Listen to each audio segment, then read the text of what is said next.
Hey folks, this is Vince with Dad's Gaming Addiction, and today we're going to take a very brief look at Dominion, a card game for 2 to 4 players, ages 8 and up, with the average playtime being about 30 minutes.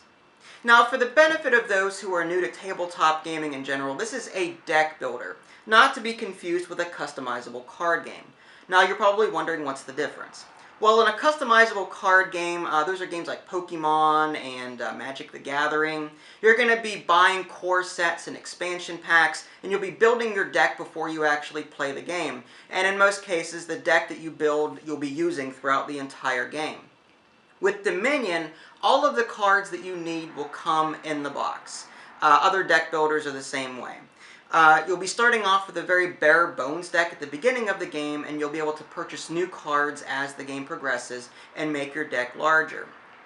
So with that being said, let's just take a quick moment to look at Dominion's components and see how the game is played. Alright, now as far as the components are concerned, you really only have one type of component, and that's cards. But as you can see, there are a boatload of cards. Not to worry, don't get all frightened off here. You're only going to be using some of these decks with each game you play. A lot of these decks you may not even see for a while until you become comfortable with what they do.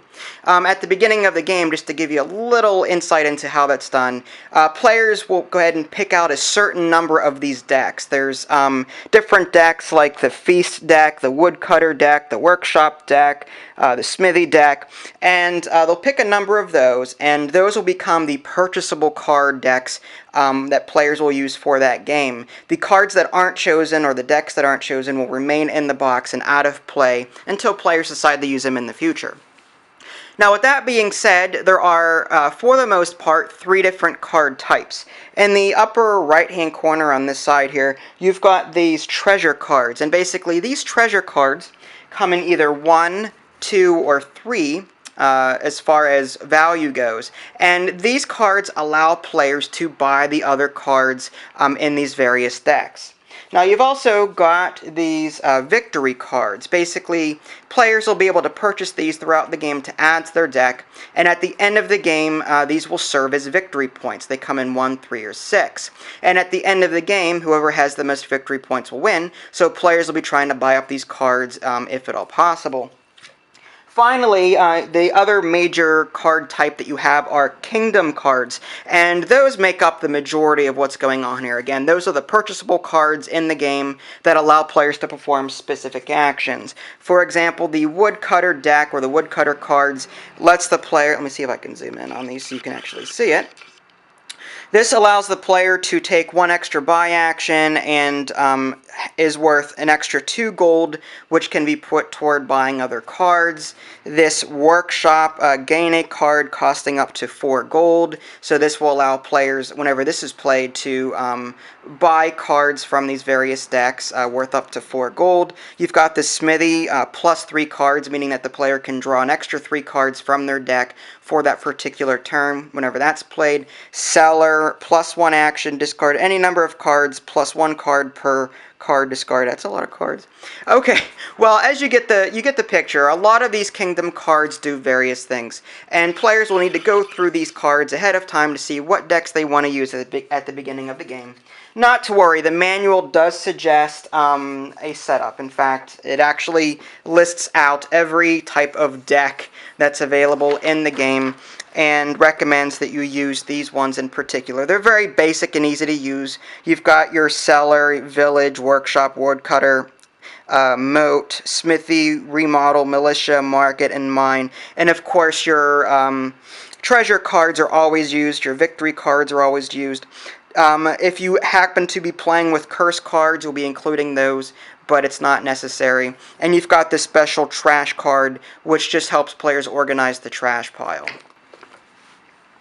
Okay, now as far as game setup is concerned, in the upper right-hand corner are your 10 Kingdom card decks that you're going to be using for that game. Again, the manual does suggest a certain setup or a certain combination of these decks, but feel free to switch them out, whatever you want, if you want to try something different.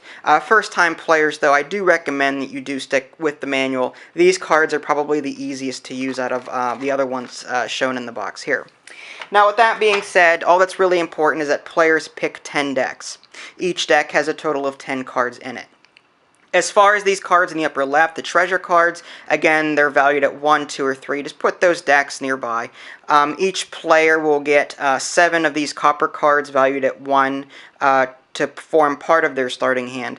As far as these victory cards go, again, they come in 1, 3, or 6. You're going to be putting a certain number out on the table depending on how many people are playing the game. I believe in a 3 or 4 player game, I think it's 12 cards each, 12 of these 1s, 12 of these 3s, 12 of these 6s. In a 2-player game, I think it's 8. Don't quote me on that, but I think it's 8. But anyway, you're going to be putting a certain number of these victory cards out on the table, depending on how many people are playing. Now, instead of drawing from here to form the rest of your starting hand, you're just going to be taking from the extra cards in the box. Again, you're going to have some left over because you're only going to be putting some of those cards out for purchase. But the rest of these we put in the box here, and each player will get 3 of these 1-valued victory point cards. So you'll have a total of 10 cards to form your starting hand. 7 copper and 3 of these victory point cards. Once a player has their starting deck of 10 cards, they'll go ahead and deal themselves 5 to form their starting hand to use whenever their turn comes around. Now, a player's turn is broken up into 3 phases. You've got the action phase, the buy phase, and the cleanup phase. In the action phase, the player may take 1 action, and in most cases, those actions are on these kingdom cards. Now, because your deck doesn't have any kingdom cards to start with, you won't actually be able to really observe this phase until you start actually buying more cards. Speaking of which, the second phase is the buy phase. Basically, a player will take a look at how many coins they currently have in their hand and use that value to purchase any of these cards. The card cost is in the lower left-hand corner. So if this player wanted to buy this silver, they'd have to fork over, quote-unquote, 3 of these coins in order to buy it. A player doesn't actually lose coins whenever they buy these cards. They're just simply placed off to the side to be discarded later. But you won't actually lose them in your deck. You'll get to keep them and then use them again as your deck refreshes. Just to give you another example here, this militia card has a cost of 4. Because my hand only had 3 coins in it, I would not be able to purchase this card. With that being said, let's just assume for the moment that this player does want to buy a card with the 3 copper they have in their hand. They'll go ahead and just put these sort of like in an active zone of sorts, just to show that they are using them for that turn. And they'll go ahead and buy this workshop card. The workshop card, gain a card costing up to 4. Now, whenever you buy a card, you cannot use it right away. You have to wait until your deck refreshes. And then after that, that's the 1 buy action. There's really nothing else the player can do. That leads you to the cleanup phase, or the third phase. Basically, any cards that you've used to purchase cards, any cards that you may have purchased, or any cards currently left in your hand, you're going to put them all together and put them into a discard pile. And then you'll go ahead and draw 5 more cards for the beginning of your next turn, which will come as players take their turns. Now, when players have run out of cards to draw from, let's say that the player takes their turn, there's no action cards here, they'll go ahead and use these 4 cards to buy, I don't know. There is a smithy, there we go, that's worth 4. Again, the cost is in the lower left-hand corner. That allows the player to draw 3 cards. So he's going to go ahead and buy that. Again, the card would go here, and the 4 copper that was used to buy that card, again, would go next to it. And obviously, you really can't do much with these victory cards. So that'll end the buy phase, cleanup phase. Everything is put into a discard pile. When a player runs out of cards to draw from, they'll go ahead and take their discard pile, shuffle up the cards again, and then draw 5 more for their starting hand. And if they're lucky, they'll be able to use the cards that they've been purchasing right away. For example, this workshop card. That was something that was bought a few turns ago. So now the player will be able to actually take an action during the first phase of their turn. So this will basically continue around the table. Players will be buying various cards to give them different actions or abilities. Players will be trying to buy up more of these treasure cards so they can afford the more expensive cards. For example, this Province 6-point victory card is worth a whopping 8 coins. So you're actually going to need to buy using your copper, you're going to be needing to buy more of these silver treasure cards. And then eventually you're going to be using these to buy gold, which is worth 3. Again, the card costs are in the lower left-hand corner. But once you have more of these gold cards in your hand, you'll be able to buy some of these more expensive cards. Like this mine is worth 5. This victory point, 6-point victory card is worth 8. And so players will be building up their deck of cards, trying to expand their little deck here until the game-ending conditions are met. Now, the game will end in one of 2 ways. If one of these victory decks happens to run out, if all of players have purchased all of these 1s, for example, and there's no more 1s to draw from, or if players have managed to purchase all of these 6s, that'll signal the game's end.